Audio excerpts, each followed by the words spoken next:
Doa, doa, doa, doa, doa, doa, doa, doa, doa, doa, doa, doa, era costureira, doa, traballaba na leira, doa, doa, e doa, doa, e doa, babó, era poeta, doa, babó, cuidaba da bestia, doa, doa, e doa, doa, a tía Maruxa quedaba na casa, cuidaba de todos, iba ás patacas, doa, doa, e doa, doa, e doa, doa.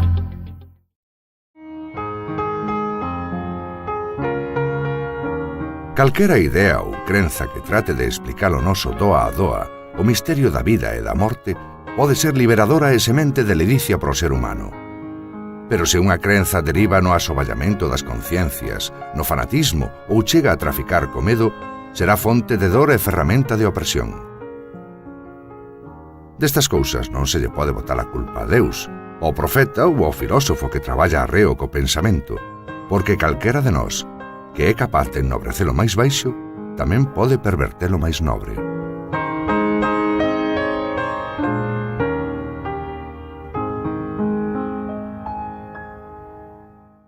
A religión daquela dominaba o ambiente total. O que dixera o párroco xa había que acollelo.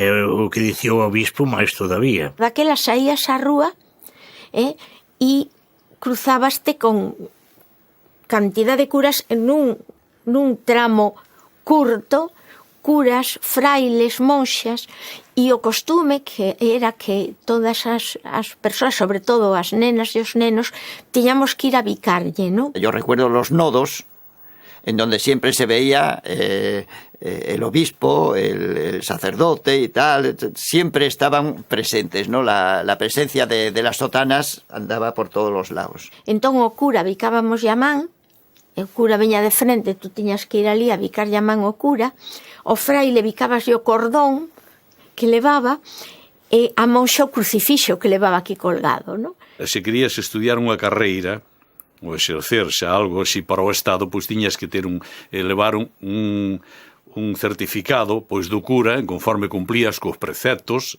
e que eras un bo cristiano. Sabían que si no cumplían con las cosas de la Iglesia, el día que necesitaran un certificado de buena conducta, que lo necesitaban con mucha frecuencia, porque para cualquier cosa se necesitaba, pues sabían que el párroco tenía en sus manos pues un arma que podía beneficiarle o podía perjudicarle.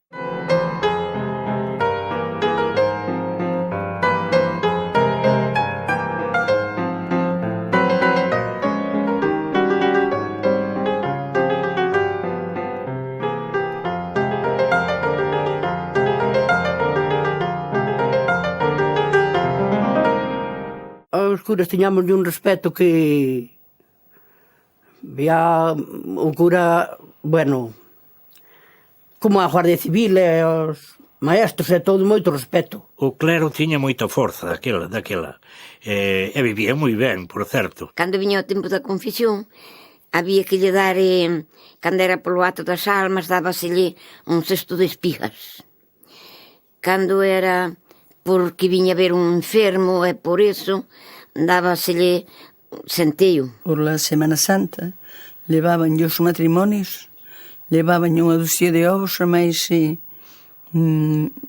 cungas de millo. Había que levar os ovos que non comías na túa casa en aqueles tempos ao cura, que non nos daba comidos que os vendían. E vos a cestos para a feira, vendíos na feira, ala. Que había comer tantos ovos que xuntaba. Cada un daba o que quería tamén, pero mollos de centeo.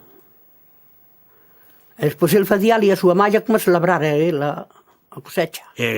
Sempre que había entierros levabanlles unhas comidas patragüélicas, xamós, cachuchas, chorizos, e comían ali na sacristía e vivían como Dios. Doa, doa, doa, doa, doa, doa.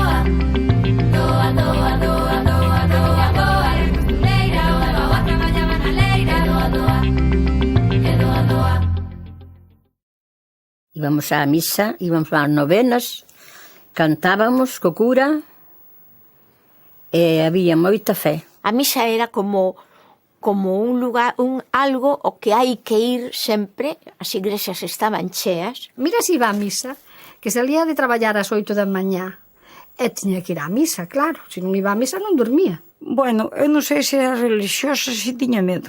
A igrexa non che permitía entrar dentro do templo se non ibas cuberta a muller a cabeza con un velo e con mangas hasta as mans. Non podías levar manga corta. No verán, se querías entrar nun templo, tías que levar unha chaqueta, e cando entrabas a poñías. O párroco insistía moito en que non se podía ir á igrexa sen medias. Había procesións, había estos na madrugada que se facían rosarios de la aurora, por exemplo. Na nosa casa, meu pai a noite das noites rezando o rosario. Non quedaba outra. Con Dios me deito, con Dios me levanto, con la gracia del Divino Espíritu Santo, que me cubre co seu manto de color, sin ter medo nin temore. A cousa que mala for, 7 ángeles van comigo, 3 aos pés, 4 á cabeceira, Nuestro Señor na dianteira. Nuestro Señor misa decía, San Juan le respondía, San Pedro le adoraba. Bendita sea la criatura que a esta hora se deitaba.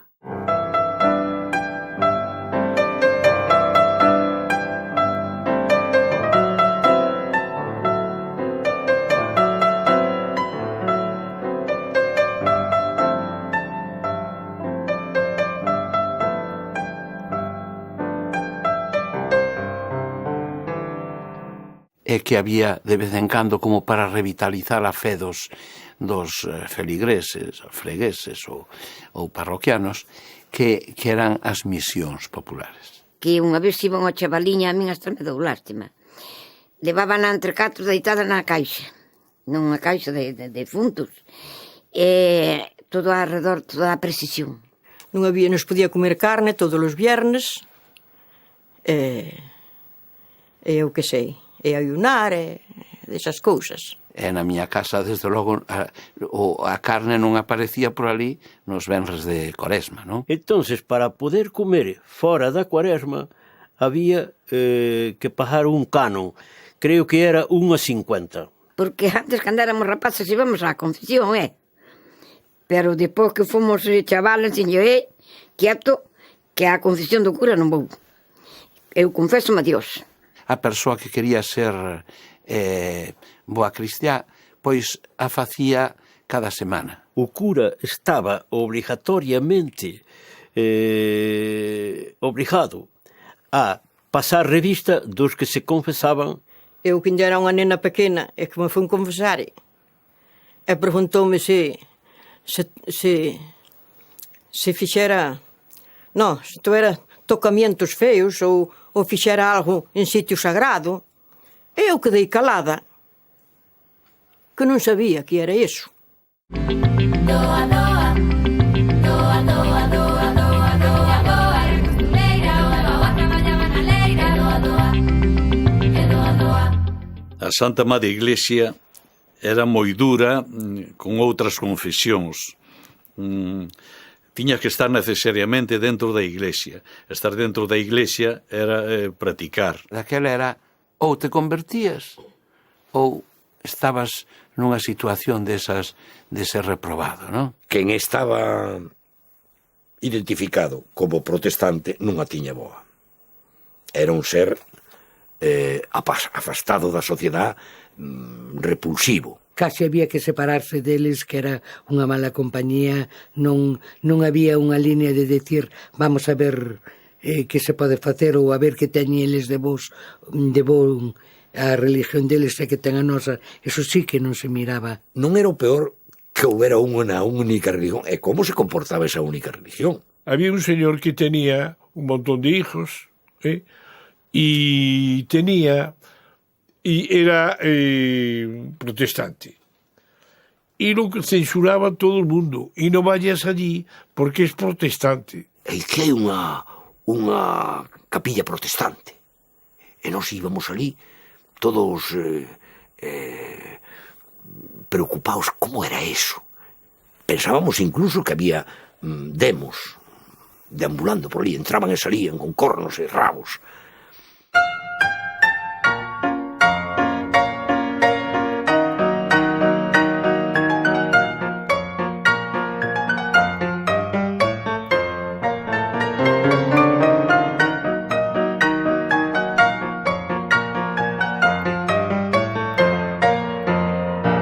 Os agnósticos non se manifestaban como tal, non eran practicantes, pero non podían manifestalo, non? Como se pode facer hoxe, de apostatar.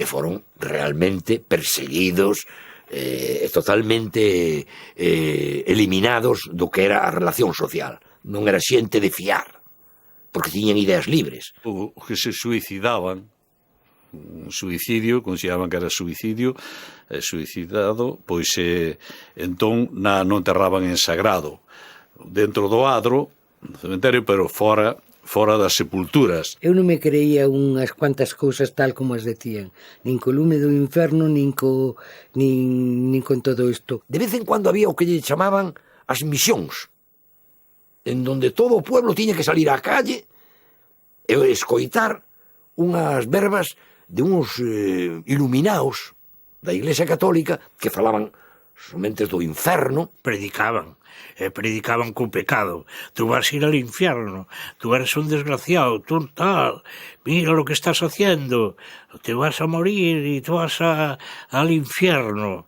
Todo era el infierno daquela. Apártate de aí, Satanás, que nin de viva nin de morta nunca me acompañarás. Auga bendita en paz. É un Padre Nuestro e unha Ave María. Amén.